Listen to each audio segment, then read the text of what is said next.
조련의 조성모 씨인 게 데뷔 20주년으로 성모마리아 그 팬클럽 분들과 캠핑을 가셨다고. 캠핑. 이번에. 야, 근데 이게 참 대단하다. 그 20주년을 함께 해준 팬 여러분들하고 아직도 이 캠핑 간다는 게 개식 20주년을 함께 해주는 팬들이 아직까지 너무 계시다는 감사하죠. 게 예, 참 거기서 감사하죠. 갈아타는 경우가 많고요. 그게 저는 뭐 20년 대단하네. 동안 내내 그렇다라는 것 자체가 감사한 일이에요. 고마운 거지. 진짜 감사한 일이에요. 진짜 고마운 거지. 공연을 한번 크게 할까 하다가 그 공연을 많이 했잖아요. 콘서트, 뭐 공연 그런 데서 많이 어차피들도 많이 오니까. 또 하고 또 하고. 하고 그러니까 이번에는 좀 느낌이 다르게 여행을 한번 같이 떠나보자. 괜찮네. 1박 2일로 그래가지고 그러니까 우리가 안 해봤던 걸 한 거죠. 저녁에 바베큐도 같이 하고 공연도 하고 같이 춤도 추고 아침에는 또 힐링 캠프 시간도 좀 갖고 좀 우리가 나눌 수 있는 좋은 이야기들 뭐 그런 얘기를 나누고 한잔하고 또 재미나게 시간 가지고 몇 명이 나왔어요? 그때 200명 딱 선택. 얼마나 행복할까요, 진짜. 정말 저도 진짜 나만을 사랑해주는 사람들하고 같이 있는 거야. 경비인은 어떻게 돼? 제일 중요하거든요. 여기서 뭐 돈이 중요한 게 아니라 회장이 잘 알아서 걷었겠죠.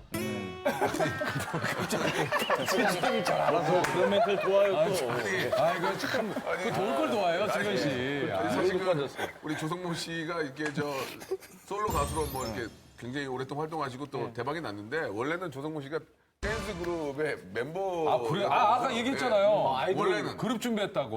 그래요? 저도 조금만 받쳐주는 사람이 있었으면 우현 씨처럼 지금 춤추면서 노래했을 거예요. 예, 근데 진짜? 아니 그 우리 때는 특별히 그 시스템이 없는 거야. 그러니까 뭐 댄스곡을 한다고 형성이 해서 안 됐던 거죠? 댄스곡을 준비한다고 해서 판례가 없지, 판례가. 정말로 예, 뭐 한마디로. 그 춤추는 감독님을 붙여 트레이너를 붙여주는 것도 아니고. 그러니까 그 당시 이제 아이돌 시스템이 이제 막 이제 생겨나려고 했던 시기라. 그러니까 우리 팀원에 댄서 했던 친구가 있으니까 그 친구한테 배워라. 그러니까 그 정도는 안 되잖아. 나는 원래 춤췄던 사람이 아니니까. 보컬 했던 사람이니까. 근데 시간은 좀 지났는데 1년 반 정도 됐는데 내가 답이 안 나오니까 이제 방출된 거죠. 넌 춤은 도대체 안 되겠다. 그래서 이제 저는 방출됐구나. 방출됐어요. 그래서 이제 팀은 그러다가 유죄를 하다가 거긴 깨졌고 그 뭐 그룹이 어떻게 보면 잘 안 돼서 또 지금의 조성모 씨가 또 있는 걸 수도 있죠. 시간이 지나 보면 지금 다행이죠. 맞아. 지금도 그런 거 있잖아요. 사람이 안 된 거에 대한 미련? 그때 못 해봤던. 못 해봤으니까. 내가 그랬다면 어땠을까? 네, 그래서 진짜 아직도 저는 댄스 있으면 흐르거든요. 그래서 조성모 씨 춤 잘 추잖아요. 아니, 네?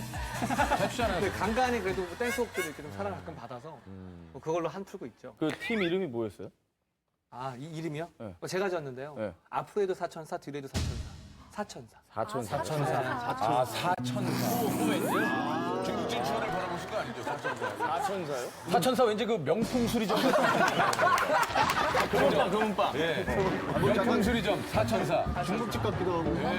태사자도 있었잖아요, 그럼. 있었죠. 그런 것처럼. 근데 사천사. 김승현 씨도 샵 예, 저도 자칫하면 샵이 될 뻔했는데. 잘 되게 잘 됐잖아요. 잘 됐네. 텔미 이거. 근데 저는 가수의 소질이 없어서. 네, 근데 그때 어떻게 그런 상황이 펼쳐졌냐면, 그때 당시에 이제 우리 브랜드, 그 스톰이라는 브랜드에서. 네, 그 젊은이들한테. 네, 모델을 뽑는데, 모델 겸 가수를 뽑는 오디션장이었었어요. 그때 당시에 심사위원이 이상민 씨가 계셨어요. 몰라 이상민 씨.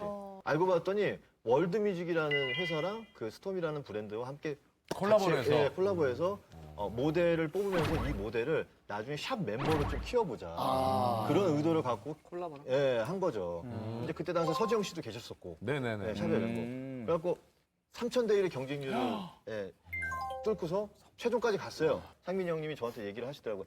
뭐 할 줄 아는 거 있으면 장기자랑이나 뭐 노래 같은 거 해봐요. 한번 해봐요. 그래서 교가를 부르고 막 그랬더니 거기까지 올라와서 교가를 불렀어? 예, 그때 당시 제가 노래를 잘 못하니까. 예, 제가 그냥 학교 교가를 불렀다가 예, 그래서 최종 탈락. 어떻게 힘이 없는 것 같다고.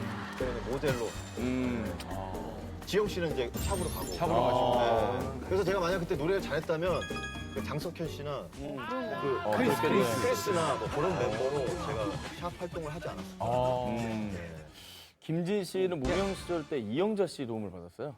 지방에 이제 뭐 촬영을 가면은 좀 끼워서 차를 얻어 타고 막 그렇죠. 그런 그럴 때 경우가 있죠. 있어요. 목적지가 그때는 차가 없고 이제 버스 타고 다니는 그렇죠, 차잖아. 그렇죠. 스텝차. 그러니까 그때는 이제 이영자 씨가 조금 넓은 차를 타고 다니시니까 저가 이제 거기 낀 거예요. 그래서 껴서 이렇게 전 당황스럽죠. 되게 유명하신 분 차를 이렇게 뒤에서 이제 타고 가니까. 타고 가는데 이제 휴게소에서 잠깐 들렸다가 차에 타는데 이영자 씨가 당황스럽게 뭐요? 어떻게 된겨? 그거 다 동겨? 막 계속 얘기를 해요. 얘기를 하신 거. 그 스타일리스트 분한테 그 스타일리스트 분이 언니 잠깐만요, 내가 찾아볼게요. 막 그러니까 그거를 언니 걸 잘 챙겼어야지. 아, 그러니까 그걸 어떻게 챙겨? 그러니까 언니 안경은 꼭 챙기라고. 왜 여기 있냐? 됐어, 여기 있다. 본인 손에 야, 손에 들고 그렇게 급하시니까. 내 안경 어디다 놓은겨? 어디다 둔겨? 내 안경. 왜 여기 있냐? 가자, 늦었다. 여기 있다. 여기 있다. 아니 그 되게 기억에 그랬던 추억. 도와주신 건 아, 없고. 웃기네요, 웃겨요. 도와주신 건 없고. 차를 어디 태워주세요. 지금 에피소드를 만들어 이런 거 주시는 만들어 그럼 당연하죠. 예. 크게 도와준 거. 아니, 우리 그 재미 없으셨어요? 눈물 날 정도. 그렇잖아, 문 일이 많은데. 눈물 날 정도. 아니 진짜 저 오늘 뭐 내 아이디는 얼굴 천재 특집을 하고 있는데 야 여기저기 나온 6분 에피소드가 진짜 어마어마하네요. 그렇습니다. 진짜 뭐 대단한 아니 뭐 휴지 트라우마는 뭐예요? 이 뭐예요 또? 아, 휴지 건들 트라우마는 많았네. 오래전 이야기인데 5살 땐가 저희 어머니 아버지께서 맞벌이 부부셔가지고 일찍 출근하시면 할머니가 저를 케어해 주셨어요. 근데 어떤 날은 저 혼자 있었던 적이 있는데 5살 때 너무 똥이 응가가 내려가지고 이 화장실에 갔죠. 갔는데 사실 그 나이 때는 저 혼자 있는 것도 좀 무서울 나이였어요. 5살이면 그렇죠. 네. 빨간 휴지일까 파란 아, 그건 아니고. 아무튼 응가가 너무 내려가지고 화장실에 앉아서 응가를 쌌는데 휴지가 없는 거예요. 휴지가 없는 거예요. 아이고. 지금에서야 뭐 볼일 보다가 휴지 없으면은 없네 하고 대충 뭐 해결을 하거나 다른 대체 뭐 방안을 찾을 텐데. 그 어린 나이에 너무 무서워가지고 엄마가 올 때까지 3시간 동안 그 자리에 계속 앉아 있어요. 그럴 수 있다. 그래서 너무 무서워가지고 막 어머나.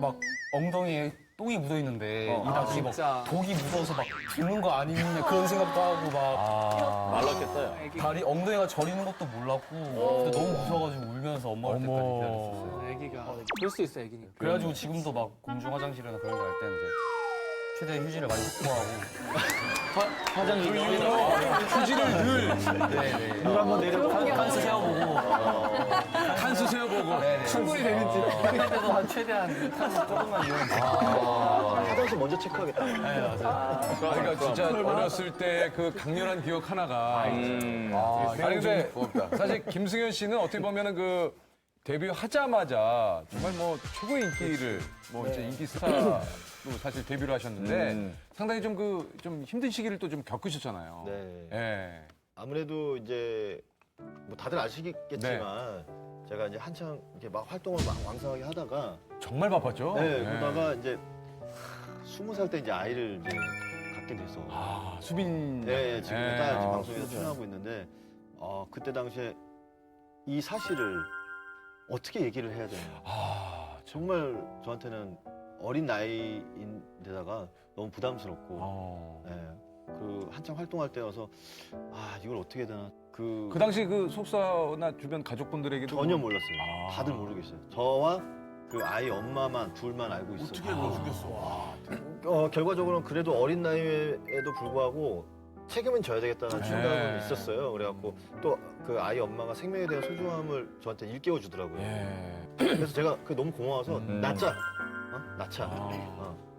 이제 부모님한테도 알려드리고 소속사에도 얘기하고. 하고. 네. 근데 이제 부모님은 끝까지 제가 이제 활동하는데 지장이 갈까봐 숨겨라. 부모님 입장에서는 또 아들의 또 한창 나이니까. 창창한 예, 미래가 창창한 있으니까. 미래라. 예. 그래서 뭐 하지만 저는 제 입장에서는 그래도 하루 빨리라도 이 사실을 솔직하게 고백을 하는 알리고 게 편안하게 네, 좀 떳떳하게 아빠 생활을 좀 하고 그래요, 싶다. 그래요. 예. 이렇게 물론 일도 중요하지만 가족도 전 중요하다고 그럼요, 그럼요. 하고서 이제 기자회견을 했죠. 네, 그래서 아이가 있다는 거 발표하고 난 뒤에 승현 씨가 3살 된 딸이 있다고 해서 큰 충격을 안겨줬는데요. 그때 당시에 뭐 여러 이제 비난의 글들과 뭐 이런 것들이 많았죠. 이제 뭐 김승현 같은 경우는 참 아이 그 기자회견 하면서 앞길이 무너졌다, 뭐 잘 안 됐다, 뭐 이런 안 좋은 얘기들을 많이 해주셨는데 저는 그거를 좀 한기를 흘려들었어요. 내가 소중한 생명을 아이를 얻게 되면 한 가지는 잃게 되는 거고 얻는 게 있으면 잃는 것도 있고. 그래서 저 되게 긍정적인 마인드로 계속 지내오다가 정말 그때 그걸 느꼈어요. 인기라는 게 정말 거품 과도 같구나. 한순간에 이제 인기가 딱 추락하고 정말 활동도 다 못하게 되고 다 중지가 네, 됐어요. 다 중지가 되고 공백 기간을 한 몇 년 동안 계속 갖게 됐죠. 사실 또 이제 수빈 씨를 또 이제 키워야 되는 입장에서는 사실 수입적인 부분도 그렇죠. 경제적인 부분도 생각을 안 할 수가 없잖아요. 그렇죠. 근데 이제 일을 다 안 하게 되니까. 네, 네. 그래서 방송 일은 중단하고 못했지만 그 외적으로 뭐 이것저것 행사들을 되게 많이 했어요. 그리고 대학로 연극에 가서 연극하면서 조금씩 벌어서 그걸 생활비도 드리고 온갖 행사들 다 들어온 데는 막 닥친 데는 막 했었던 것 어떤 같은데 행사들을 하셨어요? 한 번은 순대국밥집에서 한번 사인회하자고. 그리고 순대국밥집에서 나를 왜 부른다. 근데도 불구하고 저는 이거 해야 되겠다. 이거 사인회 한 번 하면 내 딸한테 뭘 해줄 수 있겠다. 정말 그래갖고 그때 순대국밥집에서 정말 한 분 한 분씩 다 사인해주고 그러면서 이렇게 지내오면서 정말 오래 살고 볼 일이다라는 게 느꼈던 게 형님과 같이 했던 그 자유선언 그 네, 예능 네. 프로그램에 작가님께서 네. 그때는 거의 막내 작가님이었던 것 같아요. 예전에. 그 작가님께서 전화가 왔어요. 모르는 번호. 그래갖고 내가 살림하는 남자들이라는 프로그램을 하고 있는데 하는데 너를 섭외하고 싶다라는 거예요. 그래갖고 너무 고맙죠. 정말 다시 찾아주시고 막 이래갖고 다시 방송을 할 수 있는 기회가 온 건데 근데 단 전제 조건이 아이와 함께 출연을 해야 된다는 그 전제가 있어서 고민을 좀 하셨겠네요. 네, 일방적으로 아이를 공개 한 번도 안 했었거든요 그 전부터. 근데 아이를 공개한다는 건 참 쉬운 일이 아니에요. 왜냐면 또 수빈 양의 의사가 제일 중요하죠. 그렇죠. 네. 그리고 또 아이가 공개되면 또 그 여파도 있을 거고. 그렇죠, 그렇죠. 네. 그래서 고민 끝에 아이한테 수빈이한테 이제 얘기를 했죠. 아빠가 이런 프로그램에 제의가 들어왔다. 근데 너가 하기 싫으면 아빠는 굳이 이 프로그램을 하고 싶지 않다.